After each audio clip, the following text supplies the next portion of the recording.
This one is called the Flopsy Bunnies. When Benjamin Bunny grew up, he married Flopsy, Peter Rabbit's sister. They had such a large family, they were called the Flopsy Bunnies. Because with so many mouths to feed, Benjamin used to borrow cabbages from Peter. But when Peter had no cabbages to spare, the Flopsy Bunnies went to the trash pile outside Mr. McGregor's garden. The trash pile was a jumble of things, but one day, oh joy, there was overgrown lettuce. Benjamin and his children stuffed themselves to the lettuce leaves. Then they grew sleepy and lay down in the soft grass clippings. Benjamin slipped a paper bag over his head to keep the flies from bothering him. The bunny slept soundly in the warm sun. Far away, Mr. McGregor's lawnmower hummed. Flies buzzed, and a little old mouse named Thomasina Tittlemouse picked over the trash pile. She rustled across the paper bag and woke Benjamin Bunny. While they were chatting away, Thomasina and Benjamin heard the steps of heavy boots. Just then, Mr. McGregor emptied a sack full of grass clippings right on top of the sleeping Flopsy bunnies. The little bunnies did not wake up in the shower of grass, but Mr. McGregor looked down and saw the tips of some furry little ears sticking up through the glass clippings. Then a fly settled on one of the ears, and the ears twitched.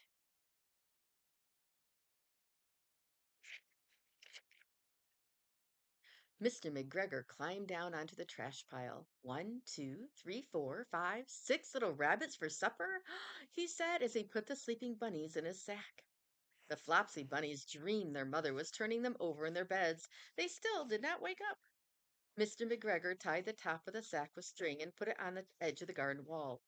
He left the sack sitting there while he went to put away his lawnmower. See all the little bunnies in the bag? While he was gone, Mrs. Flopsy Bunny came across the field. She looked at the sack sitting on the garden wall. She wondered where Benjamin and her children were. While she was standing there trying to figure out what was going on, she heard a rustling noise off to the side. Thomasina Tittlemouse came out of the jar where she had been hiding, and Benjamin took the paper bag from his head. They told Flopsy the sad tale. Benjamin and Flopsy looked at the sack where their sleeping bunnies lay helpless. They took the sack down but could not untie the string that bound it. What could be done? They had to come up with an idea soon. Mrs. Tittlemouse was a very clever mouse. Thinking quickly, she began to nibble a hole in the bottom corner of the sack. The little bunnies were pulled out and awakened. See 'em coming out of the sack right there? Benjamin and Flopsy then filled the sack with three rotten squashes, an old boot brush, and two overly ripe turnips. Then they all hid under a bush and watched for Mr. McGregor. After a while, Mr. McGregor came back. He picked up the sack and carried it off. The Flopsy bunnies followed at a safe distance. They watched him go into a house. They crept to the window to watch and listen.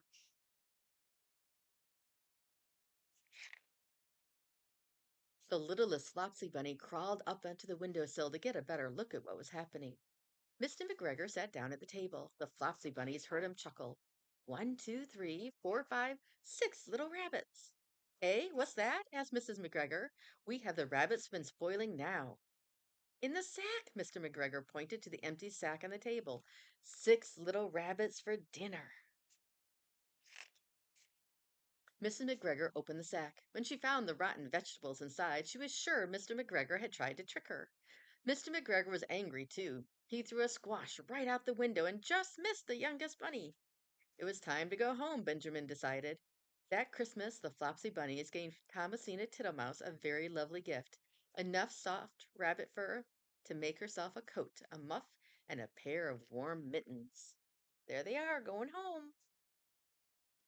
The end.